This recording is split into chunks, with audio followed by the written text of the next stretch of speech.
On a bitter winter evening in a quiet town nestled against the mountains, James, a 65-year-old retired government officer, sat alone in his small wooden cabin. Snow fell in thick silence outside. The fire crackled. The tea in his hands warmed his fingers, but something in the night felt unsettled. Then it came, a soft scratching at the door. Then a sound, low, aching. A whimper. Lossie, his 57-year-old wife, looked up from across the room. "James, did you hear that?" He nodded, moved toward the frosted window, and what he saw made his breath catch. A wolf, alone, shivering, collapsed at their doorstep. Its fur was soaked and matted with ice. One leg was twisted unnaturally, bleeding into the snow. But its eyes, not wild, not hostile, just wide and full of pain and something else, something James couldn't name, a silent plea. He opened the door. The wind burst in sharp and cold. The wolf didn't move. It only looked up at him, weakly pawing the wooden step. Lossie stood behind him, frozen. James turned. She gave a slow, uncertain nod. That moment would change everything. Why would a lone wolf, a creature of wilderness, seek refuge at a human's door? James didn't know it then. But by letting that wolf in, he wasn't just saving a life. He was inviting in a destiny that would save his own. Paragraph 2. The wolf trembled violently, its body weak from cold and exhaustion. It let out a faint, broken howl. Not of power, but of pain, like it was calling for help. One last time. James stood frozen in place. His instincts screamed caution. Wolves were wild, unpredictable predators. But this one, it wasn't snarling, it wasn't threatening. It looked defeated. Something inside James shifted. Against every logical thought, he grabbed his flashlight and cautiously cracked the cabin door. The wolf took a shaky step forward. Its glowing eyes met his, wide, alert, but not hostile. There was no rage, no challenge, only desperation, only need. And in that moment, fear melted into something stronger. Compassion. What could have driven a lone wolf to seek out a human's warmth? And if James let him in, would he be saving a life or inviting danger? Snow swirled at his boots. The temperature had dropped well below zero. The wolf stood barely, shivering violently. Ice clung to its fur like chains. James clutched the doorframe, mind racing. Every part of him said this was insane. But the look in that animal's eyes, it wasn't wild, it was human. James inhaled deeply. His hands trembled, not from the cold, but from the weight of the choice he was about to make. Then, he made it. Wincing against the icy wind, he opened the door wider and stepped back. "Come on, then," he whispered, barely believing his own voice. The lone wolf stood still for a moment, watching him. Snow whipped around its frame, then slowly, cautiously, it padded forward, each step leaving a fragile imprint in the white. As the wolf crossed the threshold, warmth met its soaked fur. A visible shudder passed through its body. It didn't growl, didn't bolt. It simply stopped in the living room, head low, breath heavy, like it had carried the weight of 100 storms on its back. James gently closed the door behind him, sealing out the wind with a solid click. The silence inside felt strange, like the world had paused. The wolf didn't move for several seconds, then it began to explore, slowly, deliberately. Its nose brushed the legs of a wooden chair, the basket of firewood, the edge of the hearth. James watched, barely breathing. He noticed the limp first, a drag in the back leg, the patchy fur, the protruding ribs. This animal had been starving, and yet it carried itself with quiet dignity, no panic, no threat, just resilience. James stepped toward the fire and dropped in another log. Flames flared, shadows danced. The wolf turned to the glow, eyes wide. It stepped closer, almost reverent. Then it let out a soft, aching whine, as if it had never known warmth before. James said nothing. He didn't need to. Sometimes even the wild knows when it's finally found home. But now came the next challenge: food. James stood, rubbing his hands together nervously. The fire crackled behind him. The wolf lay curled nearby, eyes half closed but alert. He stepped into the kitchen and rummaged through the pantry. There wasn't much, just enough meat he'd planned to cook for dinner. He paused, holding a raw cut in his hand. "Is this safe?" he muttered to himself. "Do wolves even take food like this from people?"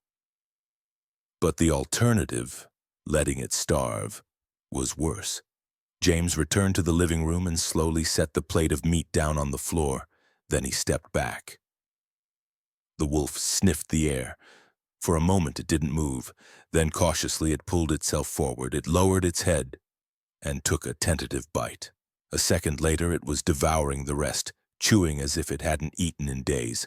Its eyes briefly flicked toward James, not with fear, but something that looked almost like gratitude. James swallowed hard. How long had it been out there? He wondered. How close to death? The room felt warmer now, not just from the fire, but from something deeper. Once fed, the wolf relaxed. Its posture eased, tension slipping from its frame. James returned to his chair near the hearth, keeping his distance, yet unable to take his eyes off the animal now resting before him. The hours passed in strange companionship. James turned pages of an old novel he'd read a dozen times. The wolf dozed beside the fire, occasionally lifting its head at a gust of wind or the flicker of flame. At one point, it whimpered in its sleep. Its paw twitched like it was running in a dream. James instinctively reached forward, then stopped. He wouldn't cross the line. Not yet. Night crept in slowly. As the wind howled outside, James gathered a few spare blankets and cleared a warm corner of the cabin, right beside the fire. It wasn't much, but it would have to do. He looked at the wolf. "It's not a den," he said quietly, "but it's warm." Surprisingly, the wolf accepted the space, though cautiously. It curled up with its nose tucked beneath its tail, eyes flicking toward James and Lossie as if still unsure of this strange kindness. Lossie gave a small smile from across the room. "You should get some rest, too," she said. James nodded. The day had been anything but ordinary. Exhaustion was setting in fast. Before heading to bed, he double-checked the locks on every window and door, an old habit from years of rural living. But tonight, with a wild wolf sleeping just feet away, it felt more necessary than ever. He dimmed the lights. The fire crackled low, and as he laid down, James whispered a quiet prayer. Not for protection, but for peace. Somewhere in his thoughts, the old warnings echoed. Tales of wolves turning violent, instincts overtaking trust. But his gut said otherwise. This one wasn't here to harm them. Dawn came faster than expected. Soft gold light filtered through the frosted windows. James stirred and rose, bracing himself for something. Chaos, a broken chair, a threat. But when he stepped into the living room, he found none of it. The wolf was awake, calm, watching him with tired, glassy eyes. There was no fear, no aggression, just quiet. James stoked the fire, but noticed the limp had worsened. Concern tightening in his chest, he slowly knelt and extended his hand. The wolf didn't move, just stared. James gently touched its injured leg. It flinched, let out a low, wounded growl, but didn't snap. Swelling, deep bruising, maybe frostbite, maybe something worse.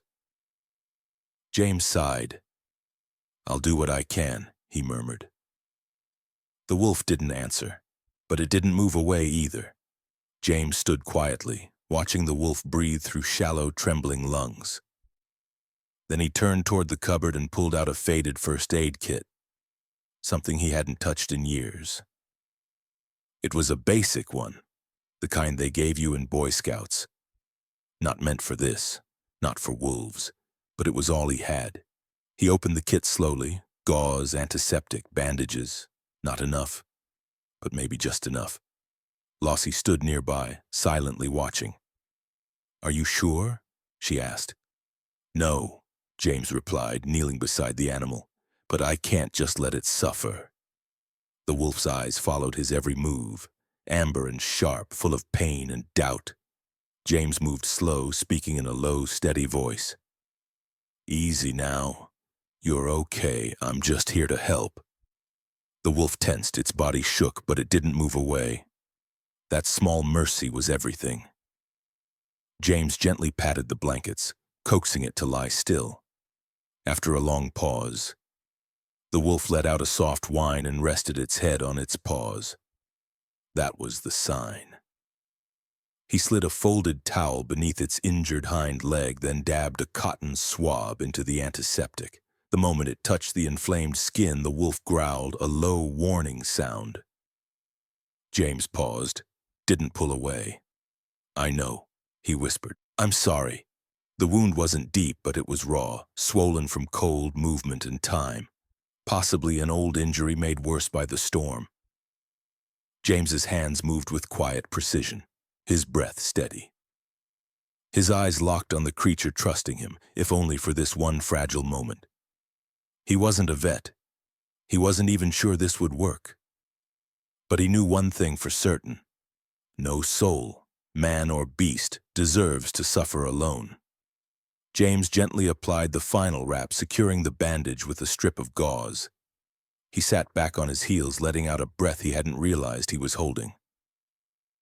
"Done," he whispered. The wolf exhaled softly through its nose, almost like a sigh of relief. James allowed himself a faint smile. His hands trembled, not from fear, but from something deeper. Empathy, respect. This animal had survived God knows what in the wild. Blizzards, starvation, pain. And now, this quiet surrender. Trust.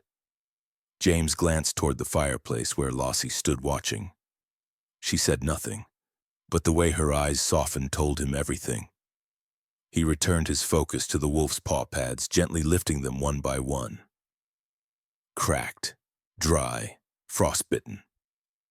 He opened the ointment tin and rubbed a small amount onto the raw skin, wrapping each paw with quiet care. The wolf whimpered but didn't pull away. Every movement was slow, respectful. This wasn't just treatment, it was a fragile conversation built on instinct and mercy. When it was over, James leaned back. The wolf lay still, head lowered, breathing heavy. The fire crackled in the silence. "I'm doing my best," James said quietly, unsure if the creature could understand, but hoping his voice alone would ease the tension in the room. Lossie returned to the kitchen. James checked the pantry. He still had food, enough for tonight, maybe tomorrow, but not much beyond that. If this wolf planned to stay, and deep down James hoped it would, they'd need a plan. Supplies were tight. Winters here didn't forgive the unprepared. He grabbed his coat and gloves, pausing at the door. The wolf watched him but didn't stir. "I'll be back soon," James said softly. To the wolf, and maybe to himself. He stepped outside. The sky was gray, the land was quiet, white, endless. The sky remained overcast, gray, heavy. As James stepped into the wind, it sliced through his coat and scarf like a blade. He trudged through knee-deep snow toward the woodpile at the edge of his property, pulling an old sled behind him. Each breath turned to mist. Each step crunched like glass beneath his boots. He scanned the tree line more than once, eyes narrowing. Would other wolves come? Was this lone creature part of a pack? Or an outcast? What if others were looking for it? He shook the thought and loaded the sled with logs, his mind racing. He kept picturing the wolf, wounded, limping through the storm. Starving, alone. No animal should have to suffer like that. Not in this world, not in this cold. By the time he returned to the cabin, the sky had darkened further. Snow flurried lightly as he opened the door. Inside, the wolf lay curled near the fireplace. Its bandaged leg twitched slightly, but its eyes were brighter now. Alive. Lossie looked up from her knitting. "No trouble?" she asked. "None," James replied, unloading the wood by the hearth. He stoked the flames until they flared, stretching his fingers toward the heat. Then, from the pantry, he pulled out more of their dwindling meat supply. He placed the portion gently on a plate and set it on the floor. The wolf rose, cautious but grateful. It stepped forward and began to eat, eyes never fully leaving James. Not aggressive, not afraid, just aware. And for the first time, James truly noticed the shift. This wasn't a wild animal invading his space. This was something else, a bond, quiet, fragile, forged by survival. That night, as the fire flickered low and shadows danced on the walls, James dozed in his chair. The wolf lay close by. No tension, no threat, just a silent trust growing in the warmth of that small wooden room. The wolf barely moved that evening. It rose only once to lap water from the bowl James had set beside the fire, then returned to the nest of blankets, curling back into itself with a quiet sigh. James stood watching, conflicted. He knew he should probably call someone, a ranger, animal control, maybe even a wildlife vet. That's what protocol demanded. But deep down, he was afraid. Afraid they'd take the animal away. Or worse, label it dangerous, unfit to return to the wild, end its story before it had a chance to heal. So he decided to wait. One more day, just to see. The truth was harder to admit. He didn't want the wolf to leave. Its presence, however strange, had stirred something in him. A sense of purpose he hadn't felt in years. Something about caring for a creature that couldn't ask for help. But had anyway. That night the wind howled again outside, tearing through the valley. Inside the cabin the fire burned steady, a soft orange beacon against the dark. James couldn't sleep. He paced the floor quietly. The wolf watched him, calm. Understanding, like it knew. Like it recognized the weight on his shoulders. Eventually James sank into his chair. He stared at the flickering fire, the day's questions still echoing in his mind. Would the wolf leave tomorrow? Would it return to the wilderness, to the life nature intended, or had something changed? Would it stay? James didn't know, but something deep inside whispered that the coming days would test more than just his supplies. They would test his heart. Morning came with a fragile light. Snow still blanketed the world outside, but the cabin glowed warm. James stirred, slowly rising. The hearth still crackled. But the wolf was gone. His chest tightened. He stood quickly, eyes darting toward the door. Had it left? Ventured back into the cold. Then a low growl. A low growl rumbled from the far corner of the cabin. James turned quickly. There, standing tall, alert, was the wolf. No longer curled by the fire, no longer resting. It stood now, over its own wounded body. Tense, protective, hackles raised, ears flat. Its eyes weren't on James. They were locked on the front door. James's heart skipped. Something was out there. He rose cautiously, every muscle tight, and moved toward the window. The cold outside had begun to brighten into a silver morning haze. Snow still danced lightly in the air. Then movement. Something skulking near the tree line, just beyond the edge of his land. He leaned in closer, breath fogging the glass. At first he thought it was an animal, a deer, a bear maybe, but then a shape, a silhouette. Human. James's pulse quickened. Nobody ever came out here in winter, especially not unannounced. He grabbed his coat and flashlight, pressed his ear to the door. The wolf behind him let out another growl, deep, guttural, its warning clear. The injured wolf shifted, trying to rise. James turned back. "Easy," he whispered, more to himself than to the animals. It's all right. He cracked open the door. A blast of icy wind hit him like a slap. The figure was gone, but fresh footprints in the snow led along the side of the cabin. James stepped out, nerves sharp. The wind whipped against his face as he followed the trail around the corner. There, by the woodpile, movement. A flicker. Someone, or something, still out there. He raised his voice. Hello? If you need help, speak up. Silence. Only the wind answered. He took another few steps, his boots sinking into snow, prints overlapping the stranger's. His heart beat faster. Had someone heard about the wolf? Could someone be out here and looking for the wolf? Or worse, trying to harm it? James clenched his fists inside his gloves. When no reply came to his call, he decided to circle the cabin, checking for damage or signs of forced entry. The snow crunched underfoot, every step loud in the frozen silence. He passed the woodpile, eyes scanning the trees. That's when he saw it. Fresh gouges in the bark of a pine near the edge of the clearing. He stepped closer, narrowing his eyes. Then, a voice. Are they inside? James spun around. A woman stood a few yards away, partially concealed in heavy winter gear, hood pulled low, scarf wrapped tight. Only her eyes were visible, sharp, focused, and worried. James instinctively raised his hands in a calm gesture. Who are you? He asked, keeping his tone steady despite the surge of adrenaline. The woman took a step forward, her eyes flicking toward the cabin. I'm hunting that wolf, she said, voice low but firm. James's chest tightened. His gut went cold. Hunting? His mind raced. Was she here to hurt it? To take it away? But then she added quickly, not like that. She pulled down her scarf slightly, revealing more of her face. Her breath formed a pale cloud in the air. I'm with a wildlife rehabilitation group, she said, softer now. We've been tracking a local pack. That wolf, she's part of it. Injured. Separated from the others. If she doesn't get help, she won't survive. James felt a wave of relief, followed by a flicker of suspicion. Then why sneak around? He asked.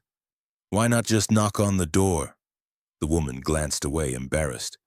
I didn't know what I'd find. People don't always react well to wolves. James exhaled slowly. He understood that too well. After a moment, he stepped aside and opened the door behind him. Come inside, he said quietly. Come on in, James said quietly, opening the cabin door. But move slow. She's skittish. I don't want her to feel cornered. The woman nodded and stepped through the doorway, cautious and deliberate. The wolf, sensing the stranger, rose weakly from the blankets. Her body tensed. She let out a low bark, more warning than threat. James watched, unsure of what would happen next.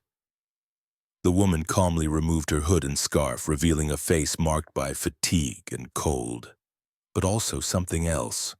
Resolve. She crouched low, hands extended, palms facing up. Hey there, girl, she whispered. It's okay, I'm a friend. Her voice was warm, measured, familiar, like someone who'd done this before. A vet maybe, or a handler. The wolf's eyes stayed locked on her, breath sharp in its chest. Inching forward slowly, the woman didn't break eye contact. She never rushed. My name's Kara, she said over her shoulder, glancing briefly at James. I'm a field researcher with the Northridge Wildlife Center. James stayed silent, watching, holding his breath. The wolf growled once, then paused. And after a long moment, it eased back down, still guarded, but no longer fighting. Kara reached her gently. Her hands hovered above the bandaged leg, eyes scanning the injury. You did a good job cleaning this, she said, nodding at James with genuine respect. Might have saved her life. He exhaled slowly. I was just trying to help. Kara continued speaking as she examined the wound. She explained the wolf was a young female, part of a small endangered pack that had been under study for months due to its dwindling numbers. She'd likely been hurt by a trap, or maybe attacked in a territorial fight. And now she was alone. Well, almost. The only reason she's alive is because of that bond, Kara said, pointing gently to the animal's cautious gaze. She trusted you. James felt something shift inside him, relief and sadness, because he knew now their time together might be ending. They need professional care, Kara said gently. And in the end, they need the wild. It's where they belong. James nodded slowly, eyes on the wolf curled near the fire. Her breathing had steadied. The flicker of pain in her eyes had dulled but hadn't vanished. You're taking her back with you? He asked quietly. Kara nodded. We have a secure enclosure at the Wildlife Center. We'll treat the leg properly. Once she's healed, we'll release her back into her home range. She hesitated, then added softly, but only if you're okay with that. She found refuge on your land. Technically, she's under your care now. James glanced down at the floor, then back at the animal who, in just a few days, had become something more than just a stray. A strange pang twisted in his chest. He had grown attached, more than he cared to admit, but he nodded. It's what's best for her, right? It is, Kara affirmed, her voice warm. She'll thrive once she's healthy, once she can rejoin the wild. James looked around the cabin. The firelight, the blankets, the faint paw prints in the snow by the door. He had given her warmth, safety, shelter. But now, it was time to give her freedom. Then let's do what needs to be done, he said, standing tall. I'll help however I can. Kara gave a grateful nod and set her pack down near the wall. For the wolf, she was a familiar scent, a voice from another life, one that wasn't home, but maybe could be again. And for James, she was something else entirely. A reminder that letting go is sometimes the most powerful form of love. James watched quietly from across the room, a gentle warmth blooming in his chest. There was relief. Yes, but also pride. Kara moved with a grace he hadn't expected. Her voice was soft, her posture low and calming. She never made sudden movements, never forced closeness. The wolf responded in kind, wary but not fearful. She's got spirit, Kara said, crouching near the blanket, and a lot of fight left in her. James nodded, remembering the first night, the growl, the limp, the look in her eyes, half wild, half pleading. She'd come to him not for conquest, but for mercy, and he'd answered. As evening fell, James suggested they stay one more night. The storm outside was settling but not gone. He didn't want to rush anything, and neither did Kara.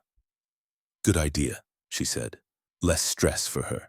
We can start gently getting her used to a crate in the morning. James glanced toward the shed. I've got a snowmobile. It could help get her to your team if the roads are still blocked.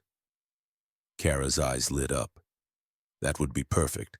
My truck's a few miles out, but there's no way it's making it through that deep snow. They spent the next hour laying out the plan. Kara would radio her team at dawn, prep the rehab center for intake, and James would help guide the transport, simple on paper. But they both knew the wilderness rarely followed human schedules. The sun dipped behind the pines, the cabin glowed with firelight. Inside, the wolf now lay resting, head on her front paws, bandaged legs stretched gently to the side. Kara watched her, eyes soft. I've tracked her for months, she murmured. And for the first time in a long while, James felt the kind of silence that said everything words could not. They used to run with a pack of 6, Kara said quietly, watching the wolf by the fire. But during last month's blizzard, we lost their signals. I thought they were gone. James stirred the embers in the fireplace, the orange glow flickering in his eyes. A storm like that could split anything apart, he murmured. It's a miracle she made it here, or that I even noticed her." Kara nodded slowly. "Wolves are deeply social. Being separated from the pack, especially while injured, it's almost always fatal. That she survived this long." She trailed off, shaking her head in quiet awe. Their conversation softened, drifting into gentler territory. Kara shared stories of her life as a field researcher, always on the move.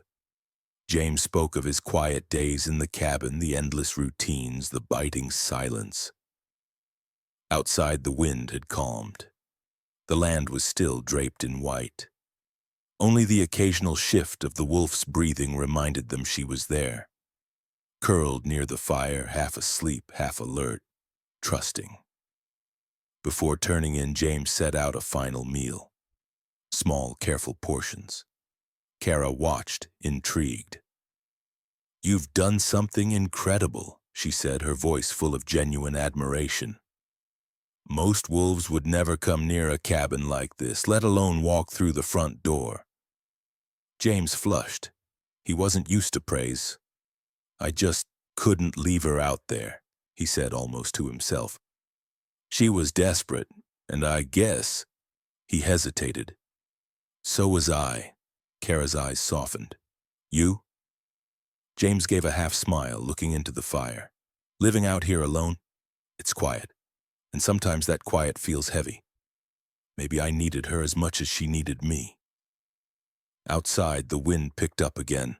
The snow howled across the roof, and inside the old wooden walls of the cabin, man and wolf, each scarred, each searching, found warmth not just in the fire, but in each other's quiet company. That night, neither James nor Kara slept deeply. They woke at intervals, stirred by the storm, the cold or quiet instinct. Each time James checked the fire, Kara checked the wolf. The injured creature lay in peaceful stillness, her breath slow, her leg curled beneath her. Even when the wind howled through the eaves, she didn't flinch. Maybe at last she knew. She was safe. By morning, a muted gray light bled through the frost-laced windows. Kara stretched, yawning as she reached for her compact radio. "I'll try my team again," she murmured, slipping on her coat. She stepped outside into the bitter cold, raising the antenna in search of a clear signal. Inside, James brewed coffee, the rich aroma weaving through the warmth of the cabin. The wolf stirred, blinking slowly. She tried to shift her weight, still stiff, still sore, but her posture was better, stronger. James knelt beside her, placing a fresh bowl of water nearby. She didn't growl, didn't shy away, just looked at him.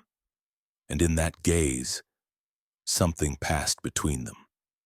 When Kara returned, her cheeks flushed with wind, her voice was laced with both urgency and hope. "They're coming," she said. "Two of my team. They'll meet us at a frozen creek about 3 miles from here.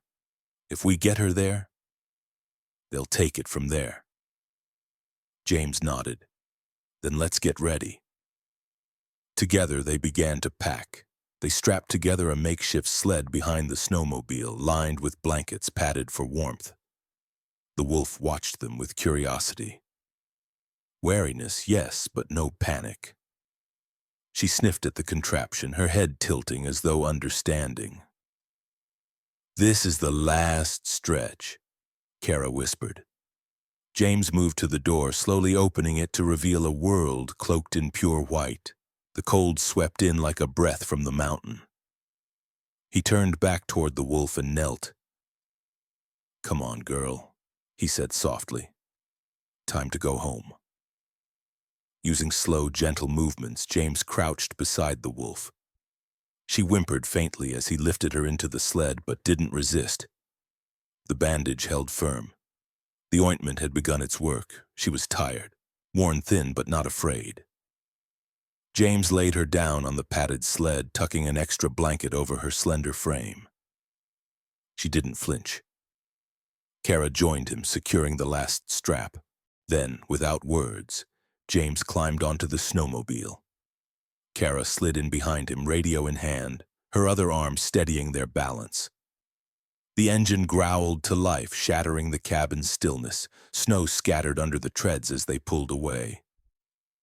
James looked over his shoulder just once. That small wooden cabin, so quiet, so warm, was fading behind them. And with it a strange, sacred moment of coexistence, a bond forged in frost. But he knew this journey was necessary, for her sake, and maybe his own. The snowmobile roared through the blinding white, carving a trail across the frozen land. The wolf lay bundled in the sled, her injured leg drawn close, golden eyes blinking through the flurries. Every so often, James checked back, making sure the sled didn't tip or jostle too harshly. She never tried to jump, never growled. She understood. The terrain shifted, trees grew denser, snow deepened. The wind howled through the branches like a distant warning. "We should hit the creek soon," Kara shouted over the engine, checking her handheld GPS. "My team's on the far bank." James nodded, jaw set tight, but his eyes narrowed. The sky was changing. Ahead, a wall of steel-gray clouds gathered like a wave waiting to break. The light dimmed. The air thickened. "Storm's coming," James muttered. "We need to move faster," Kara agreed, tapping his shoulder in rhythm with the bumps. The snowmobile hit a hidden ridge, jolting the sled. Snow scattered. The wolf whimpered but stayed curled in place. She was trusting them now. Navigating around tree trunks and branches heavy with frost, James weaved the vehicle with practiced control. The path narrowed, the pressure mounted, and then a clearing opened before them, the frozen creek. Wide, glimmering like glass beneath the pale sun. "We'll cross here," Kara said quickly. "They're waiting just across." James eased the snowmobile forward. The ice groaned beneath the weight, then held. Slowly, steadily, they glided across, leaving twin tracks on the untouched surface. It was beautiful, brutal, endless. As they reached the middle of the ice, the radio crackled. "Kara, this is Dan," came a voice through the static. "Do you copy?" "Copy that, Dan," Kara replied, squinting into the gusting snow. "We're nearly across. Where exactly will you be?" The radio crackled again. "Red marker on a tall pine. We're setting up a temporary shelter, but the storm's moving faster than forecast. You may have to hunker down." As if summoned by his words, the wind howled louder. Snow swept violently across the frozen creek, biting at their skin. The wolf whimpered in the sled behind them, her body trembling, not just from cold, but from the fear humming in the air. James clenched the handlebars tighter. "Just a little further," Kara called, her voice low and steady. They reached the far bank at last, where towering trees loomed like silent guardians. James narrowed his eyes, scanning. There, a splash of red against bark. Relief surged through him. Underneath the pine stood a partially erected shelter. Two figures battling the elements. Wind snapping their tarps, smoke from a struggling fire swirling skyward. Kara waved. The figures waved back. As the snowmobile skidded to a halt, James cut the engine. Kara leapt off and ran to meet them. "We've got her," she shouted. "She's alive, but her leg's in bad shape." Dan, tall, broad-bearded, gave a grim nod. "Let's move fast." Nina, a woman half his size but twice as fast, darted into the shelter, laying out thick blankets. "Storm's about to hammer us," she warned. James helped guide the sled into place. The wolf stirred, eyes wide, breath misting in the cold. When Dan approached, she growled, a soft warning, but Kara's voice calmed her. James stood close, arms out in quiet readiness. Should she panic? But she didn't. With care and urgency, they lifted her into the warmth of the shelter. Nina checked the bandage, murmuring approval. "Good wrap. Kept the wound clean." As the team moved swiftly, securing the tarps, unpacking sterile tools, preparing sedatives just in case, James stood back. He watched as the professionals took over, as the creature he'd once feared now lay safe in the hands of those who understood her world better than he ever could. And it stung. A gentle ache, like saying goodbye to something he hadn't expected to love. Kara looked up, sensing it. "We'll make sure she gets the best care," she said softly. "And when the time comes, if you'd like, you could be there." For her release, James swallowed hard. "I'd like that," he whispered. The storm roared louder, rattling the tarp walls around them. Outside, the sky had darkened into a storm-wrapped dusk. But inside the shelter, by the fire, among the quiet rustling of bandages and the steady breathing of a rescued soul, there was a different kind of warmth. Not just heat, but something deeper. A reminder that even in the wildest, coldest places, compassion could still find a way in. The storm came down like a curtain. Inside the small makeshift enclosure, ice crystals swirled around them in a silent, furious dance. The wind screamed through the trees, battering the tarps like fists of frozen air. The wolf lay curled on the thick blankets, her breathing visible in the flickering firelight. Her injured leg had been rebandaged, clean, tight, and wrapped with care. A mild sedative helped ease her shivers. Kara sat beside her, gently checking the dressings. The wolf stirred but didn't protest. Her golden eyes blinked slowly, watching, trusting, vulnerable. "We need to wait it out," Kara said, her voice almost swallowed by the gale. "Traveling in this could make things worse, for her, and for us." James nodded, though concern crept across his features. The fire was small, supplies were limited, the shelter was barely holding together. "How long do these storms usually last?" he asked Dan, who was gripping a corner of tarp to keep it from tearing loose. Dan didn't look up. "Could be a few hours. Could be till morning. You never know with Alaskan skies." With no better option, they went to work. James and Nina packed snow along the outside wall to create a windbreak. Kara double-secured the interior lines.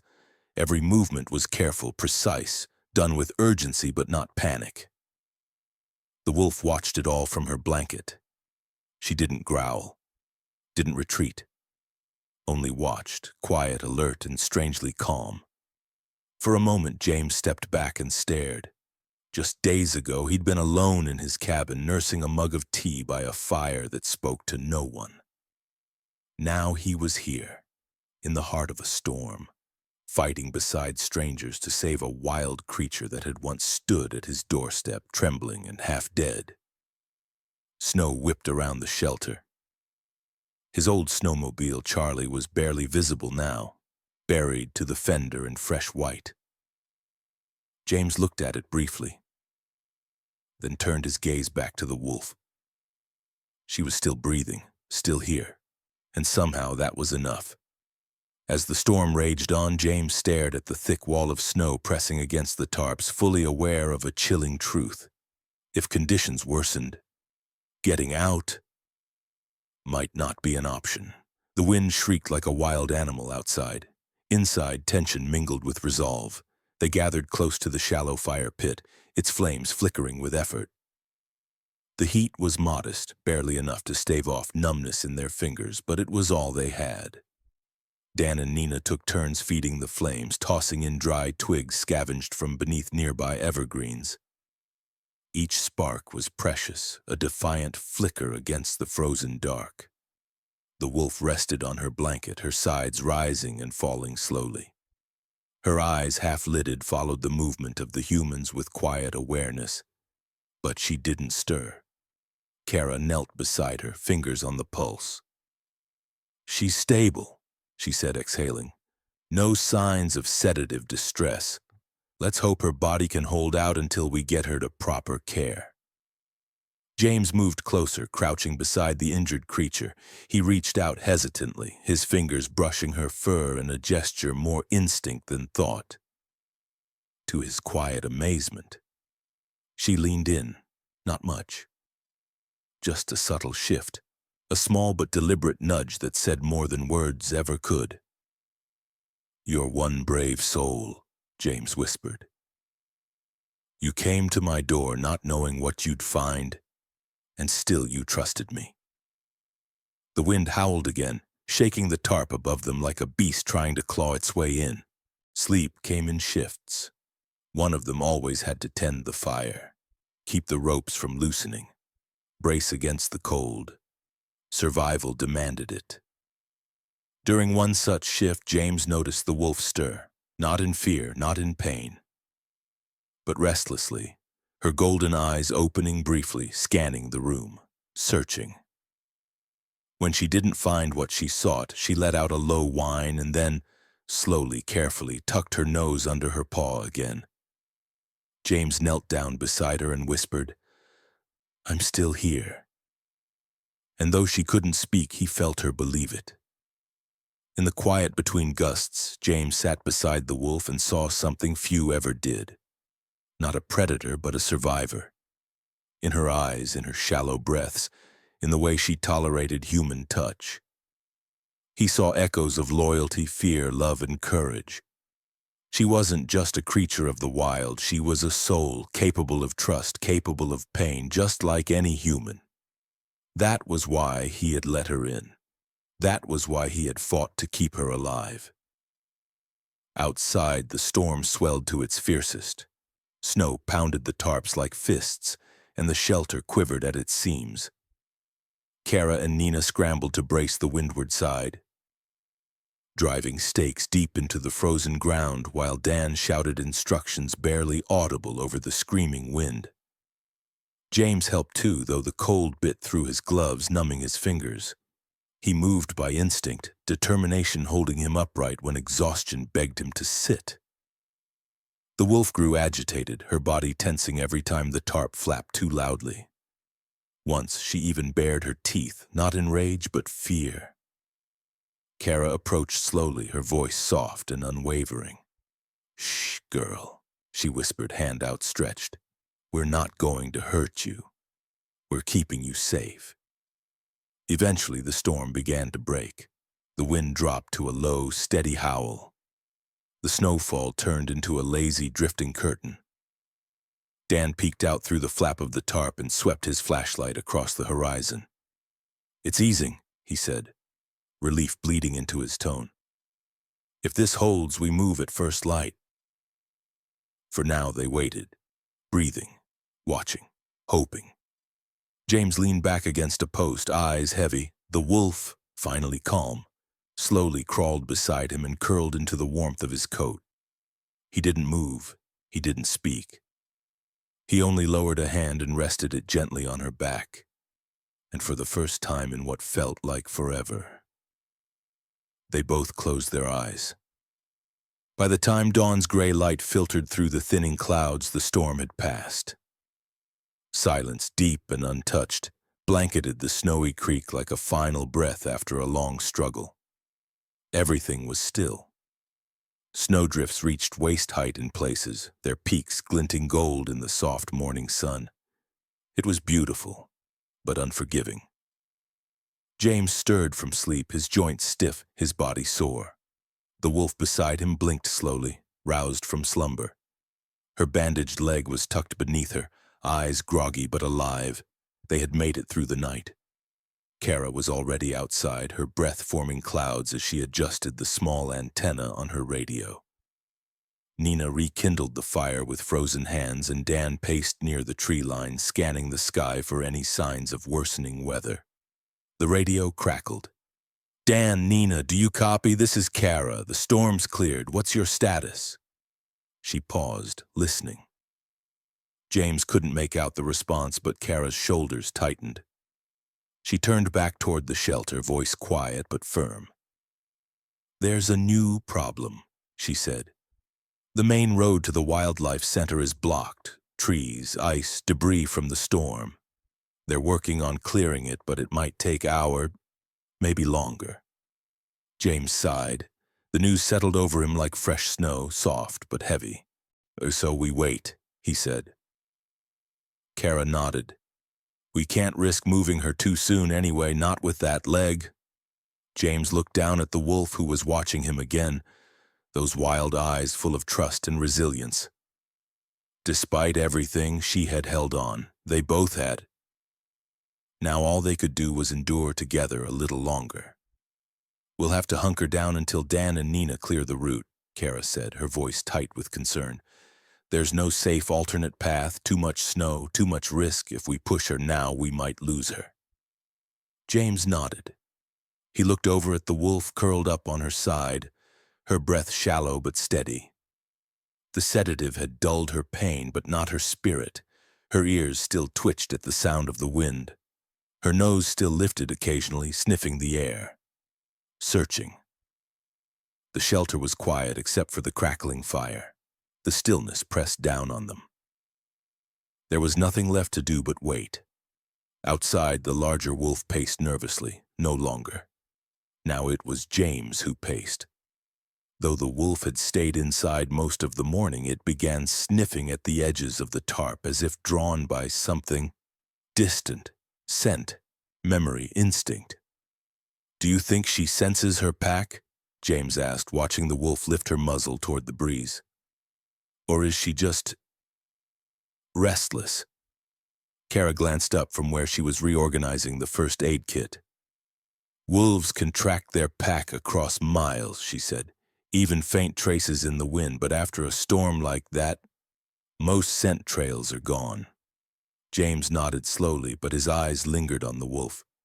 She didn't seem afraid, just searching, like something out there was calling. As time crawled by and cabin fever crept in, James offered to scout for firewood. Don't go too far, Kara warned. If the wind picks up again, you could vanish in seconds. Bundled tightly and carrying a shovel, James stepped into the snow. The landscape was both beautiful and cruel. A sweeping sea of white stretched before him, quiet, still, dangerous.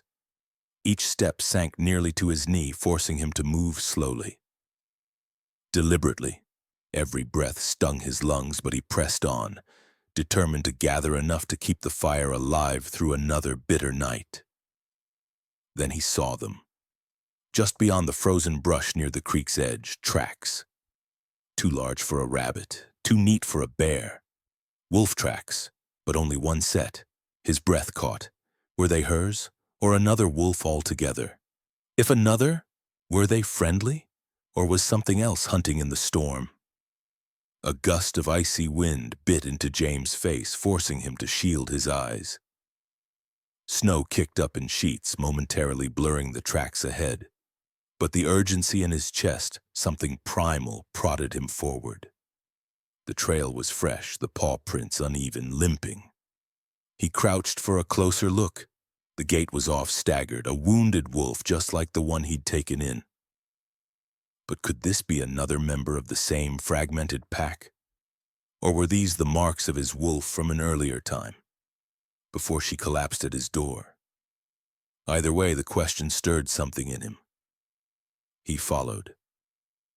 The world narrowed to wind and whiteness and instinct. He didn't realize how far he'd wandered until he looked up.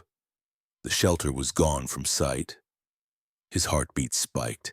He glanced around, trying to get his bearings, and spotted a crooked pine he'd passed earlier. Time to turn back, before the weather turned again.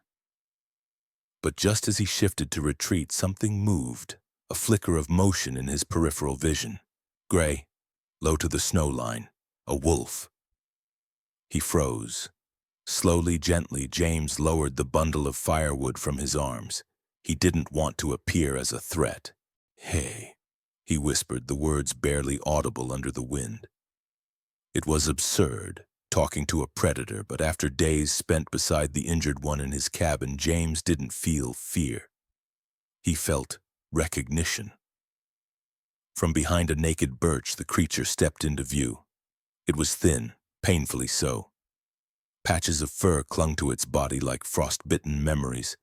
Its stance was not aggressive, not defensive, just drained, exhausted, lost.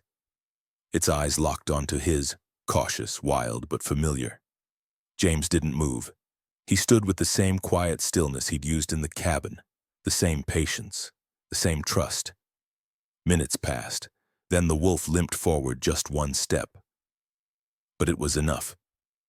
James could see now, its ribs poked through its sides, its head bowed low, not from fear, but from sheer fatigue. His heart clenched.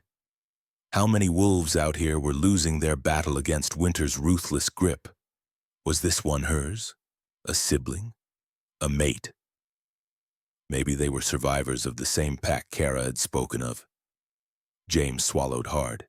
"If you're lost too," he murmured, "you're not alone." Then just as the wolf inched closer, it froze. Ears pricked, muscles tensed, eyes narrowed over James' shoulder. Something else was out there.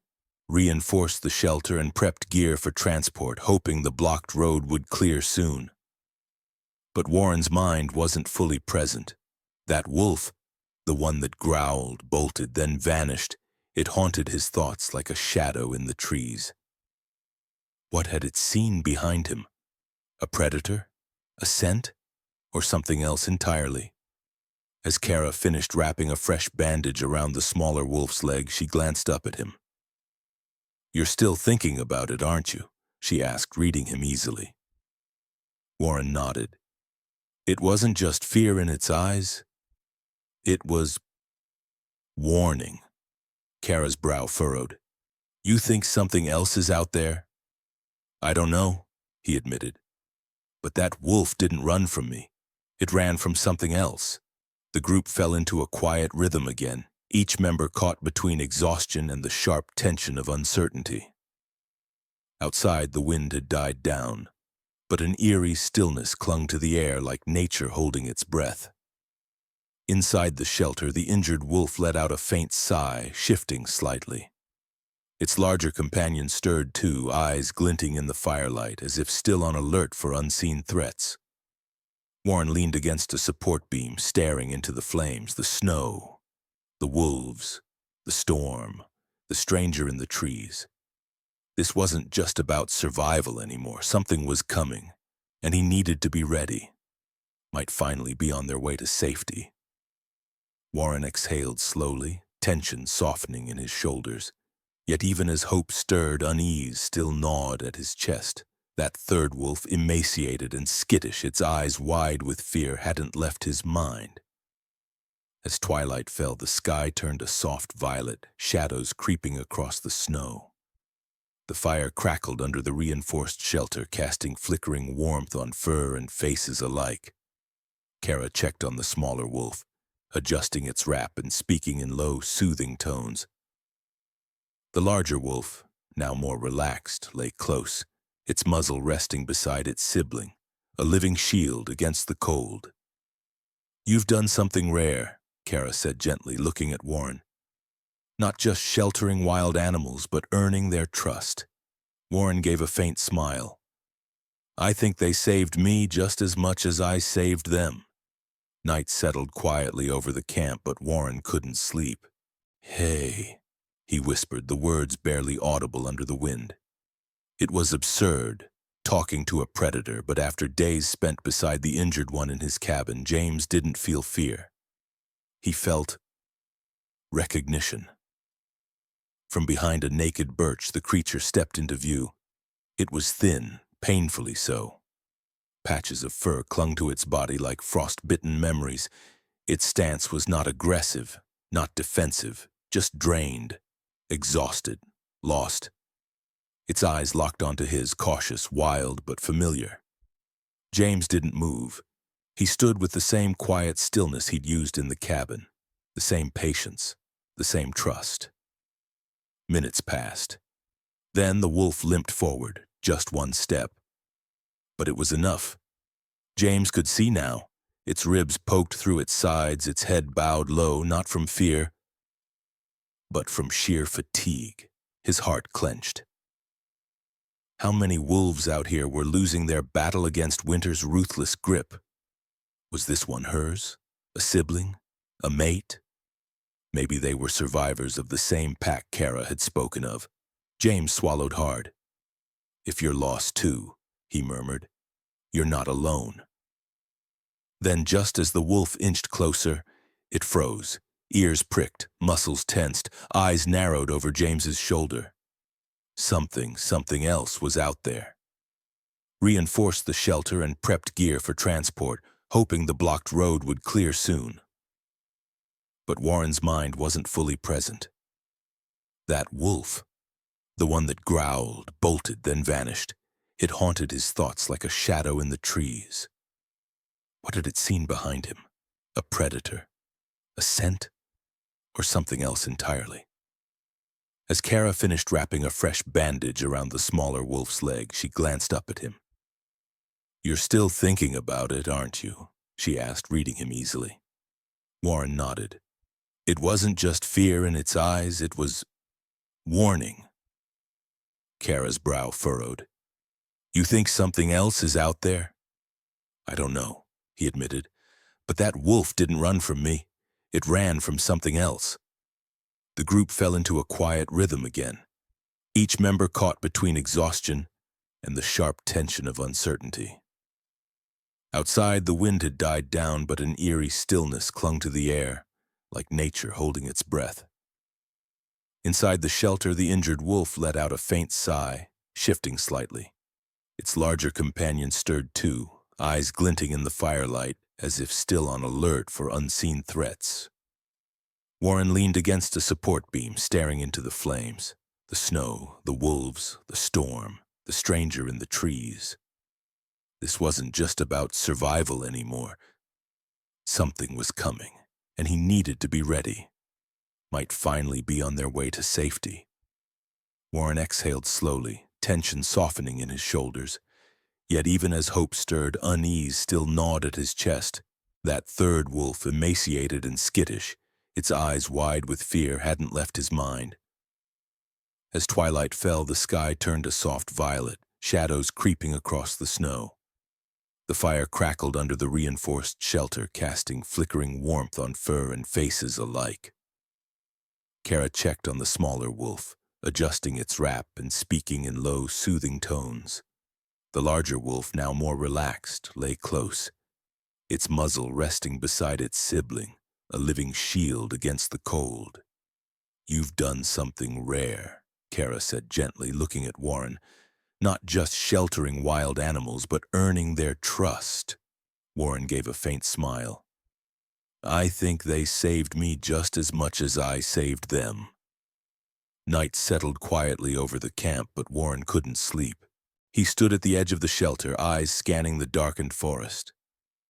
The memory of that lone wolf's growl and sudden retreat whispered through his mind like the wind itself. Was it simply fear, or was it a warning? Just then a distant sound reached him, a faint crunch of snow. He stiffened, heart rate rising. Behind the trees just past the ridge, a single howl rang out. Low, long, echoing, not aggressive, but aching, and Warren understood. The third wolf was calling, not for food, not for territory, but for its family. He turned back to the shelter, the firelight dancing behind him. Tomorrow they'd clear the road. They'd get the wolves to safety, but tonight... The wild was speaking, and Warren was listening. "Snowmobile, if it's close, I might be able to guide it back." Kara hesitated, clearly torn. "If you go, take the radio, stay in contact, and don't approach it too fast. If it's truly a pack member, the others might respond to its scent." Warren nodded firmly. "I'll be careful." He grabbed his heavy coat and gloves, strapping the radio to his chest. Before leaving, he crouched beside the wolves. The smaller one blinked at him slowly, still weak. The larger wolf stared intently, as if understanding what Warren intended to do. "I'll bring your family back," he whispered. "Just hang on a little longer." Moments later, he fired up Charlie, the old snowmobile's engine coughing to life in the crisp air. The wind had picked up again, carrying scents and sounds far into the trees. As he drove toward the road Dan had cleared, snow crunched beneath him in rhythmic pulses. The world around him was silent but alert, like something unseen was watching. When he reached the trailhead where Dan had last seen movement, Warren slowed. He turned off the engine and stepped into the snow. "Hello?" he called softly, scanning the trees. "It's okay. You're not alone." There, just beyond a thicket movement, a thin, staggering shape emerged from the gloom. It was the same wolf, matted, limping, ribs visible beneath a frost-covered coat, but alive. It paused, trembling as it looked at Warren. Warren held still. "You're almost there," he said gently. "They're waiting for you." The wolf took one uncertain step forward, then another. Its nose twitched. Warren remained kneeling, unmoving. Then came a soft sound behind him. Footsteps in snow. He turned and saw the larger wolf, standing just outside the shelter in the distance, tail low, ears pricked forward. The third wolf saw it too and whimpered. With surprising strength, it broke into a slow, dragging trot, stumbling past Warren, making a beeline toward its sibling. Warren rose and followed. By the time he reached the shelter again, the scene before him nearly stole his breath. All three wolves were now together, touching noses, whining softly, tails flicking in uncertain joy. Kara's eyes were wide. They know each other. "It's their family," Warren said quietly. And for the first time since the ordeal began, the wild wasn't just surviving. It was healing. Lowered, eyes wide. "Warren," he called, voice sharp with surprise. Warren spun around. "Dan, thank God, how'd you—" "I was clearing the upper path when I saw your trail veer off. Followed it." Dan's gaze shifted to the collapsed wolf. "That it?" Warren nodded, breath clouding in the cold. "It's bad, but still breathing. I think it's one of theirs." Dan stepped closer, keeping his movements deliberate. "Looks half frozen. I need to get it back to the shelter. Kara said if we could bring it in, we might still stabilize it." Dan frowned, glancing at the limp shape in the snow. "It's weak. Transport could kill it. I have to try." Dan paused a beat, then gave a nod. "All right, but we'll need to move carefully. Let's use the tarp on my sled, make a cradle." Together, they gently lifted the wolf onto the tarp, wrapping it in spare blankets Dan had in his pack. The wolf whimpered once, but didn't resist. It was too far gone for fear. Warren's snowmobile roared back to life. Dan followed behind on his own, headlights cutting through the rising dusk. As they neared the shelter, the soft howl of the larger wolf echoed again, low, uncertain, like a question carried by the wind. Then the smaller wolf, from its place under the tarp, lifted its head slightly and let out a soft response, weak but filled with recognition. Kara stood ready as the snowmobiles pulled in, her breath hitching when she saw the third wolf. "You found it," she whispered, awe in her voice. "We found each other," Warren replied, eyes misty. As the wolves reunited, touching noses, sharing gentle nuzzles, their breathing slow but synchronized, Warren stepped back. This wasn't just survival, it was family. And for the first time under the cold Alaskan sky, something warm and whole had come back together. Back legs, nice and slow. Dan stepped in, hands steady, nodding silently. Together they hoisted the limp wolf with care, moving as one practiced unit despite the weight of emotion pressing on both men.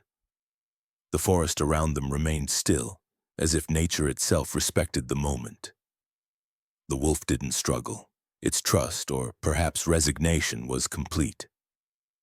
As they settled it onto the sled, Warren tucked the blanket tighter around its frail body. "You're almost home," he whispered, then turning to Dan, "Let's get it there." Shifted in an instant from alert to astonished. Then, like a dam breaking, the larger wolf let out a high-pitched yip and padded forward, tail low and wagging. It sniffed the air, then the face of the newcomer. A tense second passed, then another. The third wolf weakly nudged its muzzle forward, touching noses with its sibling. Kara's breath caught in her throat. They know each other, she whispered. Warren didn't speak. He couldn't. He watched as the reunion unfolded in front of him, raw and unscripted. The smaller, injured wolf let out a weak whine, trying to rise. Its ears twitched, its gaze locked on the reunited pair. The third wolf, though fragile, wagged its tail slowly, its body visibly relaxing for the first time. The larger wolf circled the newcomer once, sniffing, inspecting, then did something unexpected. It lay down beside it, pressing its flank to the weak body, offering warmth, protection, forgiveness. Kara turned to Warren, eyes shining. You didn't just save one life, you've helped bring a family back together. Warren's throat tightened. He looked at the wolves, this small, resilient pack, wounded but whole again, and finally allowed himself a moment of stillness. In the heart of the Alaskan wilderness, beneath a sky of fading light and fresh snow, man and wolf shared something ancient and rare: understanding. Transport vehicle rumbling through the snow-covered trees, the moment felt both triumphant and bittersweet. The wolves, now clearly a reunited family, lay curled together, drawing strength from one another. Warren crouched near them one last time, running a calloused hand gently over the larger wolf's thick fur. It didn't flinch. Instead, it leaned into his touch. "You're going home," he whispered, voice thick with feeling. "Back where you belong." Kara moved beside him. "They'll be monitored, treated, and when they're strong enough, released near their original range. Together." Warren nodded, though his heart ached. He looked up at the trees, at the land that had tested him in every way and changed him forever. As the wolves were carefully lifted onto padded stretchers and secured inside the warmed cabin of the transport truck, Warren stood in the snow, watching. The engine roared to life, and with one final glance back, 3 pairs of golden eyes flickering like embers in the dark, they were gone. Only then did Warren allow himself a slow, deep breath. He turned to Kara, who stood beside him with quiet pride. "I thought I was alone out here," he said. "Turns out I just hadn't found my pack yet." Kara smiled gently. "Sometimes it takes saving something wild to rediscover what's human." The wind had calmed, and the sun broke briefly through the clouds, casting golden light across the snow. Warren looked to the horizon, where 3 wolves had once limped toward shelter, and where now a new beginning awaited. The group carefully moved the 3 wolves into large, padded transport crates. The newcomer resisted most, but with gentle coaxing and mild sedation, all 3 settled in. Even caged, the reunited pack maintained eye contact through the mesh, 3 souls bound by hardship, now facing healing together. Their gaze, steady and unwavering, spoke of something deeper: trust and acceptance. Under the soft glow of headlights, Warren stood beside Kara, snow crunching quietly beneath their boots as Dan secured the crates. The world around them held its breath, quiet, still, as if nature itself honored the moment. "You're welcome to visit them at the center," Kara said, her voice soft. "They'll need time, but once they're ready, we'll release them, back where they belong." Warren nodded, swallowing the lump in his throat. "I'd like that," he whispered. "I need to see them free." "They'll be glad to see you too," she smiled. The engine growled to life. Headlights cut through the twilight. As the truck pulled away, Warren felt a tear slip down his cheek, not of sadness, but of something purer. Relief, gratitude, and yes, a touch of heartbreak. Still, this was right: a family, reunited, a future, restored. In the hush that followed, Warren whispered a final goodbye to the wolves, imagining their hearts, still beating in rhythm with the wild. Then turning to Kara, he gave her a grateful, shaky smile. "Thank you," he said. "No," she replied, squeezing his arm. "Thank you for giving them a chance, and reminding us why we do this."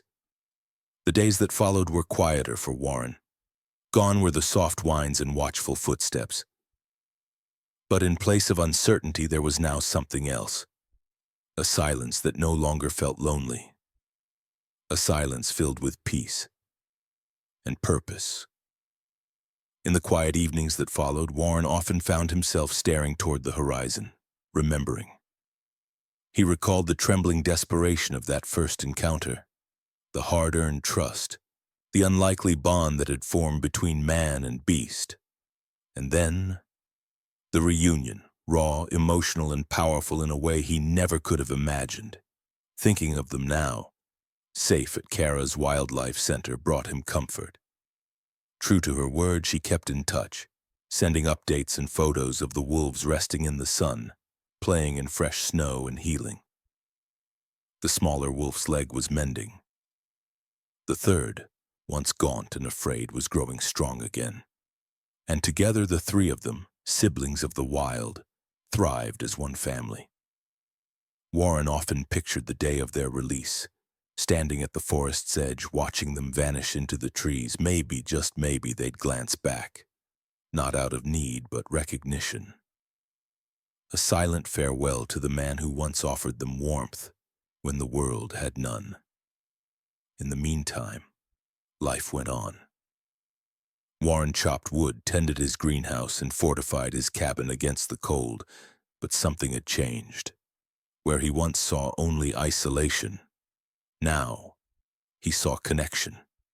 Where he once braced against nature's cruelty, now he understood its balance, its quiet, enduring grace.